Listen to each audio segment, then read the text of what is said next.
Hello नमस्कार दोस्तों, स्वागत है आप सभी का सत्या एक्सीलेंट यूट्यूब चैनल पे। दोस्तों मैंने कल आपको क्लास कराया था जिसमें 30 क्वेश्चन जा नेटवर्क प्रॉब्लम की वजह से लाइव क्लास कट गया था। तो अभी क्वेश्चन मैं आपको इस वीडियो में कवर करने वाला हूं और जितने भी छात्र हैं आईटीआई सेकेंड ईयर के स्टूडेंट हैं सबसे रिक्वेस्ट है कि आप वीडियो को कंप्लीट देखिएगा, क्योंकि आप सभी को मालूम है कि मैं डेली आपको रात 8 बजे लाइव क्लास लेके आता हूँ इलेक्ट्रीशियन का। और आज का 14 नंबर का क्लास है और जितने भी छात्र नए हैं चैनल को सब्सक्राइब कर लीजिएगा और वीडियो पर लाइक कीजिएगा और ज़्यादा से ज़्यादा शेयर करने की कृपा करें। चलिए दोस्तों हम आज का क्वेश्चन शुरू करते हैं। क्वेश्चन नंबर 31 से कह रहा है क्वेश्चन, निम्नलिखित में से किस उपकरण के लिए सबसे कम रेटिंग की मोटर की आवश्यकता होती है। जैसे कि पहला ऑप्शन दिया गया घरेलू मिक्सर ग्राइंडर, बी ऑप्शन दिया गया बिजली की घड़ी, सी ऑप्शन दिया गया टेबल फैन और डी ऑप्शन दिया गया सिलाई मशीन। तो सभी लोग इसका आंसर दीजिए और ज़्यादा से ज़्यादा शेयर कीजिए ताकि और भी स्टूडेंट जुड़ पाए। अभी तक बहुत सारे स्टूडेंट नहीं जुड़ पाए हैं, तो ज़्यादा से ज़्यादा शेयर कीजिए ताकि और भी स्टूडेंट जुड़ पाए। और मात्र आपको क्वेश्चन का आंसर बताने के लिए 5 सेकंड का ही मौका दिया जाएगा। चलिए सभी लोग इसका आंसर बताइए।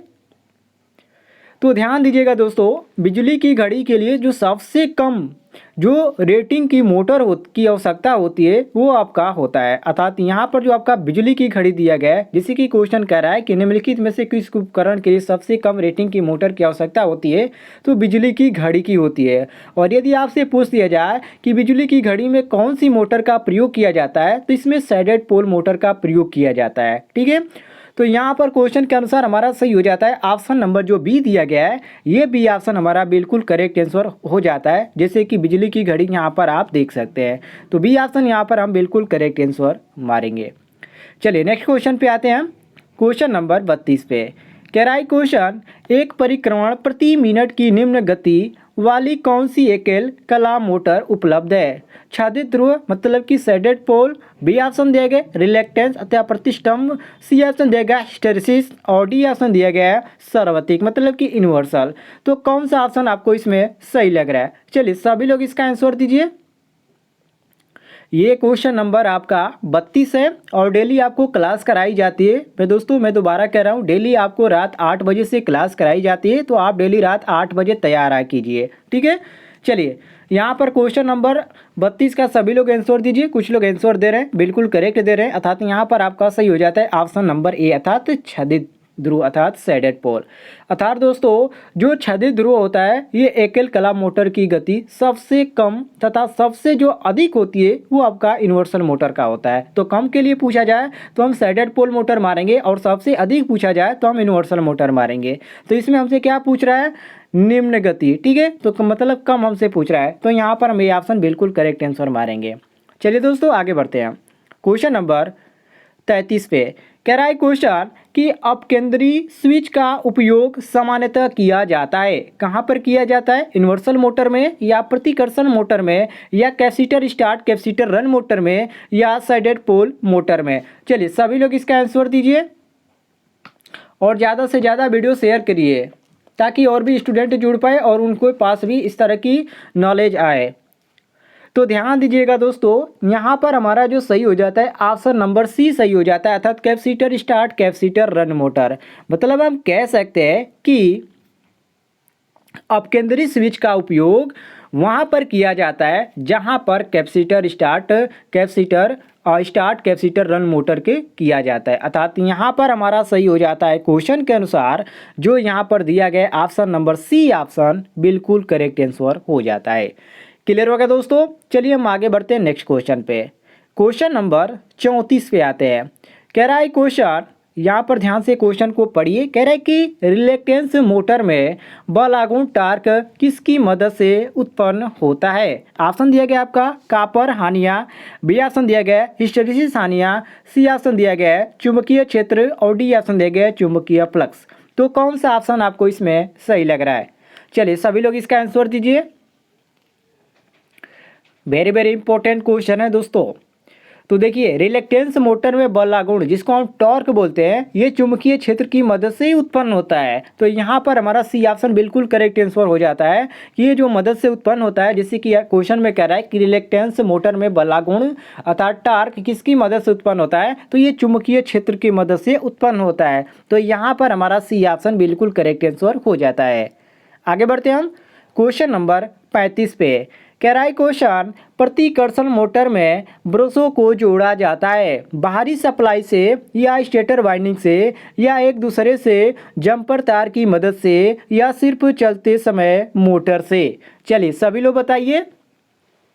क्वेश्चन आपके सामने और ऑप्शन भी आपके सामने, सभी लोग क्वेश्चन दीजिए, क्वेश्चन का आंसर दीजिए। तो ध्यान दीजिएगा दोस्तों, मात्र आपको 5 सेकंड का ही मौका दिया जा रहा है। बहुत सारे छात्र यहाँ पर क्वेश्चन बता देने के बाद भी उसका आंसर दे रहे हैं, तो ऐसा आप न करें। क्वेश्चन को जितना समय दिया जा रहा है आप उतने ही समय में आंसर दीजिए।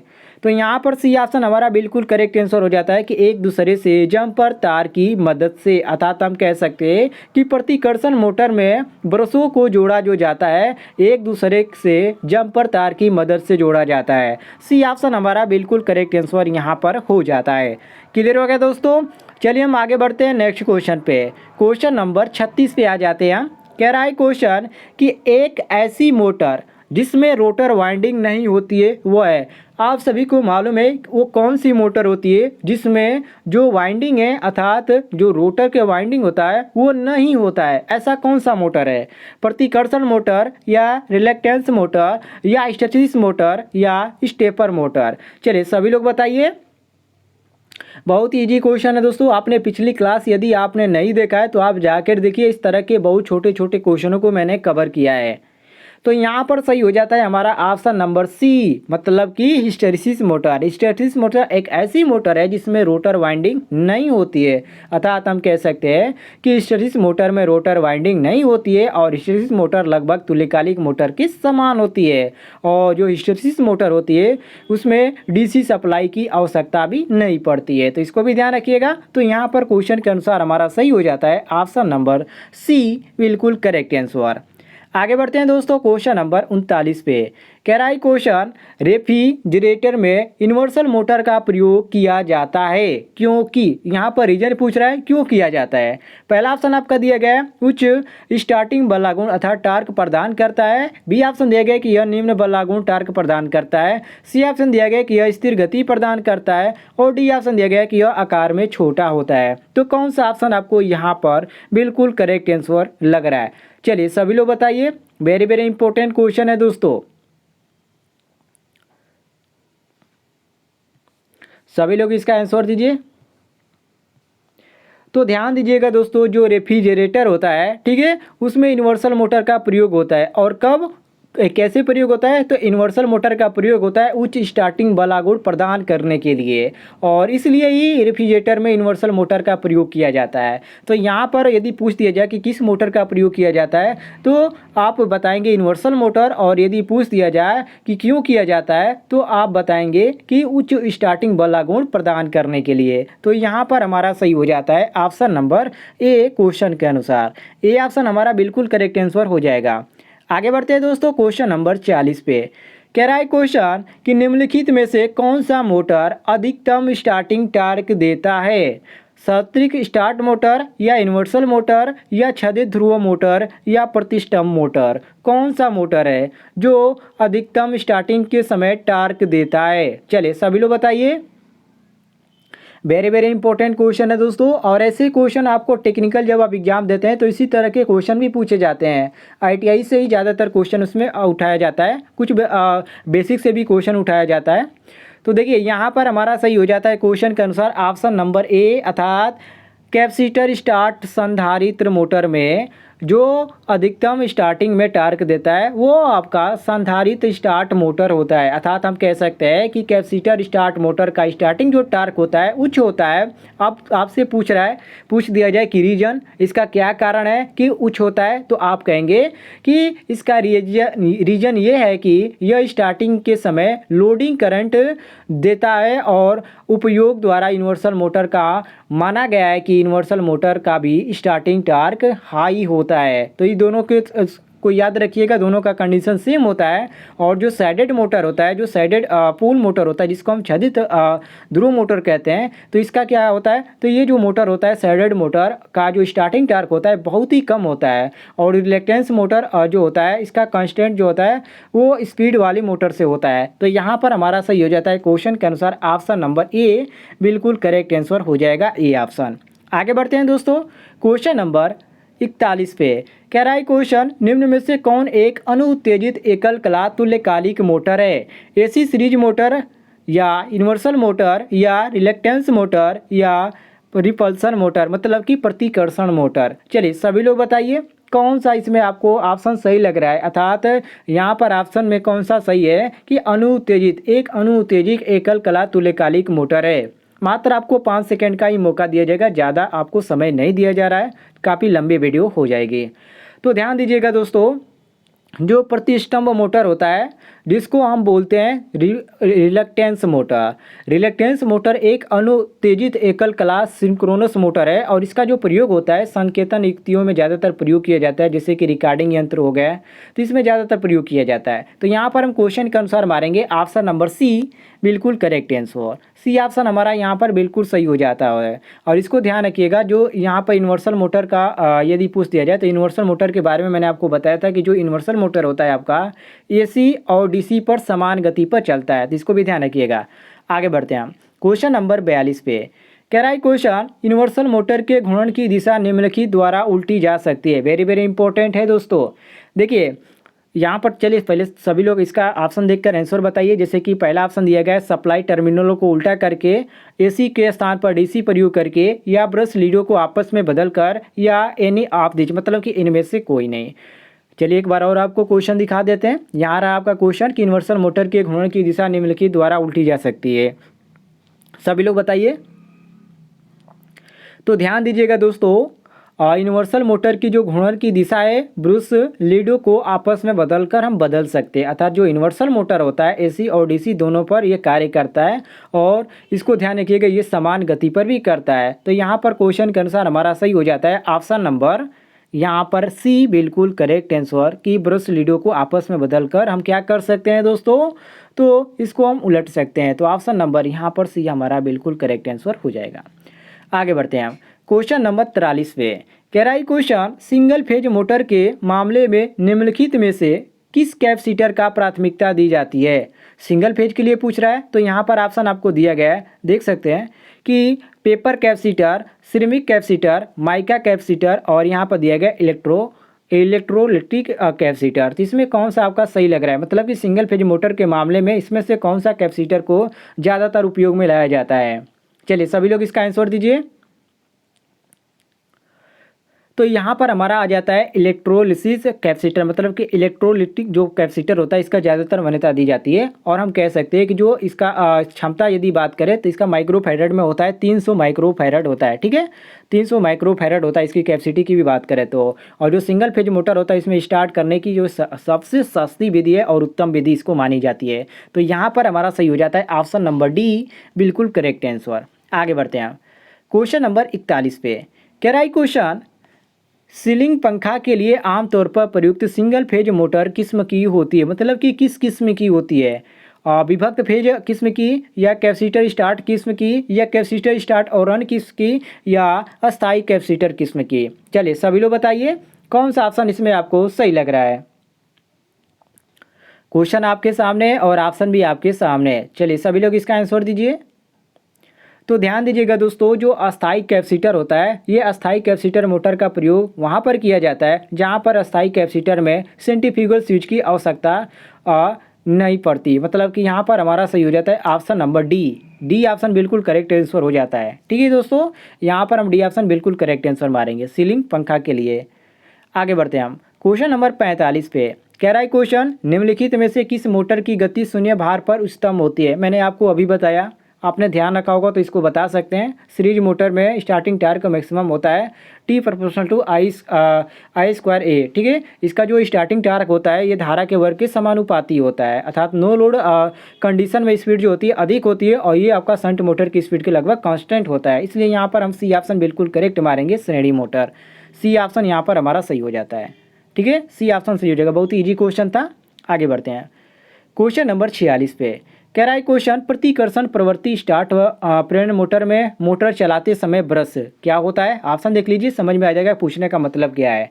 जैसे कि कह रहा है दिक् परिवर्तन के उठेंगे और यांत्रिकता के जरिए लघु पथ होंगे। बी ऑप्शन दे गया दिक् परिवर्तक से उठेंगे और यांत्रिका से दिक् परिवर्तक लघु पथ होगा। सी ऑप्शन दे गए टर्मिनस लघु परिपथ होकर दिक् परिवर्तक पर रहेंगे। और डी ऑप्शन देगा दिक् परिवर्तक पर रहेंगे और यांत्रिका द्वारा एसी प्रदाय से संयोजित हो जाएंगे। तो इसमें आपको कौन सा ऑप्शन सही लग रहा है? सभी लोग इसका आंसर दीजिए। क्वेश्चन आपके सामने है और ऑप्शन भी आपके सामने। चलिए सभी लोग बताइए। ध्यान दीजिएगा दोस्तों, जो प्रतिकर्षण प्रवृत्ति, ठीक है, जो प्रतिकर्षण प्रवृत्ति अर्थात स्टार्ट प्रेरण मोटर में मोटर चलते समय ब्रश जो होता है दिक् परिवर्तक से उठेंगे। और यांत्रिका में क्या होता है? यांत्रिका में दिक् परिवर्तक लघु पथ होता है और दिक् परिवर्तक के पर ही उच्च प्रतिरोध वाले जो कार्बन ब्रश होते हैं इसका प्रयोग किया जाता है। तो यहाँ पर क्वेश्चन के अनुसार हमारा बी ऑप्शन बिल्कुल करेक्ट आंसर हो जाता है। बी ऑप्शन यहाँ पर हम बिल्कुल करेक्ट आंसर मारेंगे। आगे बढ़ते हैं हम क्वेश्चन नंबर 47 पे। कह रहा है क्वेश्चन, एकल फेज कैपेसिटर स्टार्ट छोटी मोटर में प्रयुक्त कैपेसिटर का मान होगा या होता है सैकड़ों फैरेड या 10 फैरेड या 100 माइक्रो फैरेड से कम या 100 पिको फैरेड से कम। तो चलिए सभी को लोग इसका आंसर बताइए। सभी लोग आंसर देने का प्रयास करें, बहुत ही इंपॉर्टेंट क्वेश्चन है और मात्र ही 5 सेकंड का मौका आपको दिया जाता है। जितने भी लोग लाइव देख रहे हैं सभी लोग वीडियो को पहले तो लाइक कर दीजिए और शेयर भी कर दीजिए अपने दोस्तों के साथ, ताकि वो भी जुड़ पाएँ इस तरह की क्लास से लेने के लिए। तो देखिए दोस्तों, यहाँ पर आपका सही हो जाता है ऑप्शन नंबर सी, मतलब कि 100 माइक्रो फैरेड से कम। अर्थात हम कह सकते हैं कि एकल फेज मतलब कि सिंगल फेज में जो कैपेसिटर स्टार्ट और छोटी मोटर में जो प्रयुक्त कैपेसिटर का मान होता है वो आपका 100 माइक्रो फैरेड से कम होता है। और कैपेसिटर स्टार्ट मोटर में स्टार्टिंग वाइंडिंग में श्रेणी क्रम में यह कैपेसिटर जो होता है ये लगाया जाता है। और यहाँ पर श्रेणी क्रम में लगाने का जो कारण है, इसका पावर फैक्टर और स्टार्टिंग जो टार्क है उच्च करने के लिए लगाया जाता है। तो इसको भी ध्यान रखिएगा। तो यहाँ पर सी ऑप्शन हमारा बिल्कुल करेक्ट आंसर हो जाता है। आगे बढ़ते हैं हम क्वेश्चन नंबर 48 पे। कह रहा है क्वेश्चन कि रिपल्सन मोटर की घूर्णन दिशा खाली स्थान परिवर्तित करके बदली जा सकती है। स्रोत संयोजन या स्टेटर संयोजन या रोटर कुंडल संयोजन या ब्रश स्थिति। चलिए सभी लोग बताइए। तो ध्यान दीजिएगा दोस्तों, देखिए रिपल्सन मोटर की जो घूर्णन की दिशा है ब्रश स्थिति परिवर्तन करके हम बदल सकते हैं। और इस प्रकार की जो मोटर होती है उसमें ब्रश जो होता है न्यूट्रल अक्ष के 20 अंश कोण पर स्थापित किए जाते हैं और ब्रशों को तांबे के मोटे तार से शॉर्ट सर्किट कर दिया जाता है। और यदि ब्रशों को खिसकाकर कोण का मान यदि 20 अंश से कम कर दिया जाता है तो मोटर की जो घूर्णन गति होती है वो घट जाती है। ये बहुत सारे लोग करते हैं, यहाँ पर कम किए जाते हैं, तो उनके लिए बता देता हूँ, यहाँ पर वो घट जाती है। तो यहाँ पर क्वेश्चन के अनुसार हमारा सही हो जाता है ऑप्शन नंबर डी, बिल्कुल करेक्ट आंसर। आगे बढ़ते हैं हम नेक्स्ट क्वेश्चन पे। क्वेश्चन नंबर 49 पे। कह रहा है क्वेश्चन, निम्न में से किसी एकल फेज मोटर का प्रारंभिक घुमाव बल न्यूनतम होगा। यहाँ पर कौन सा मोटर का प्रारंभिक घुमाव न्यूनतम होगा? Capacitor start capacitor run motor का, या रिपल्सन इंडक्शन मोटर का, या सैडेड पोल मोटर का, या यूनिवर्सल मोटर का। सभी लोग बताइए कौन सा ऑप्शन इसमें आपको सही लग रहा है। तो ध्यान दीजिएगा दोस्तों, सैडेड पोल जो मोटर होता है उसका प्रारंभिक जो घुमाव बल होता है वो न्यूनतम होता है। और इस प्रकार की जो मोटरें होती हैं उसमें सिंगल फेज मोटर के 2 भागों में विभक्त करने के लिए प्रत्येक जो मुख्य पोल के बाद एक छोटा सा पोल होता है जिसे हम छाया ध्रुव कहते हैं। ये छाया ध्रुव की वाइंडिंग सर्किट की होती है। तो इसको भी ध्यान रखिएगा। तो यहाँ पर हमारा क्वेश्चन के अनुसार ऑप्शन नंबर सी हमारा बिल्कुल करेक्ट आंसर हो जाता है। आगे बढ़ते हैं हम नेक्स्ट क्वेश्चन पे। क्वेश्चन नंबर 50 पे। कह रहा है क्वेश्चन, निम्नलिखित में से किस प्रकार का सिंगल फेज मोटर उच्चतम पावर फैक्टर पर कार्य करता है? यूनिवर्सल मोटर, या रिपल्सन मोटर, या कैपेसिटर स्टार्ट मोटर, या कैपेसिटर रन मोटर। चलिए सभी लोग इसका आंसर देने का प्रयास करें। और जितने भी लोग ITI का एग्ज़ाम देने वाले हैं, चाहे वो फर्स्ट ईयर के स्टूडेंट हो चाहे सेकेंड ईयर के स्टूडेंट हो, मैं डेली आपके लिए क्लास लेके आ रहा हूँ। और कमेंट बॉक्स में आप जरूर बताइएगा कि आप यहाँ पर फर्स्ट ईयर के स्टूडेंट है या सेकेंड ईयर के स्टूडेंट है, ठीक है। और यहाँ पर डेली आपको क्लास कराई जाती है, आप सभी को मालूम है। डेली रात 8 बजे आप तैयार कीजिए और इस तरह की क्लास का आप आनंद लीजिए। तो यहाँ पर हमारा सही हो जाता है क्वेश्चन के अनुसार। यहाँ पर जो दिया गया ऑप्शन में बी ऑप्शन बिल्कुल करेक्ट हो जाता है, रिपल्सन मोटर। अर्थात हम कह सकते हैं दोस्तों कि जो रिपल्सन मोटर होता है ये सिंगल फेज मोटर का उच्चतम पावर फैक्टर का जो मान होता है 0.9 रहता है। और इसका जो उपयोग होता है ज़्यादातर मशीन टूल कार्य करने के लिए किया जाता है। और यदि हार्स पावर की पूछा जाए इसका, तो इस रिपल्सन मोटर का जो हार्स पावर होता है 1/10 HP तक से 10 हार्स पावर तक ये बनाई जाती है, इससे ज़्यादा नहीं बनाई जाती है। तो यहाँ पर हमारा सही हो जाता है क्वेश्चन के अनुसार option number b, repulsion motor. तो यहाँ पर दोस्तों हमारा बी ऑप्शन क्वेश्चन के अनुसार बिल्कुल करेक्ट आंसर हो जाता है दोस्तों। यहाँ पर बी ऑप्शन करेक्ट हो जाता है। मैं आपको डेली क्लास लेके आता हूँ रात 8 बजे, आप तैयार रखिए रात 8 बजे। तो यहाँ तक ज़्यादा स्टूडेंट यहाँ पर जुड़ नहीं पाते हैं और बाद में कमेंट करके बोलते हैं सर आपकी क्लास कब चलाई जाती है। तो आप यहाँ पर 8 बजे तैयार कीजिए डेली रात।